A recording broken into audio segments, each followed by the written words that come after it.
kwa Dexie be club yetu yanezana Kampala kandi ari champion wa Serie C emyaka nkebire hingwire tushazire mu kugaruka mu Serie C ya kunuya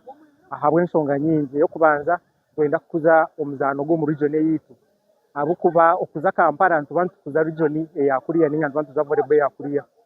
tubasha ko emyaka yagendera konko kuyiza kayamba ho ninga gadinga abana ninga team ziri kunuya nikiterezo muhimbo go kuza volleyball ya kunuya kandi twatandikana na game yitu yo kubanza kandi twagisinga ubwo bafashatari kamwe singa team ya Genzi kandi kuroga bushenyi so ntwenda kongera kweta team zenyinge zikiriyo mu Western ngo nitwe tubasize kugaruka kandi team zibiri kapaza basigaruka afite imyaka 5 kuzana Kampala kwiza kongera mpindo gwa volleyball yo mu Western Uganda.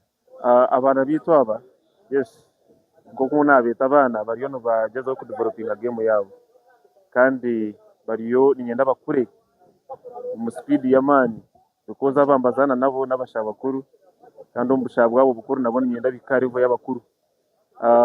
tuba kuba bakuru batazande n'abakuru so twafuna musetemwe abugoba butano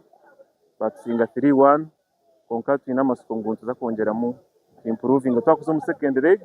tuba twashize amutindo mu rungi kuko basa competinga n'aba bantu bakuru.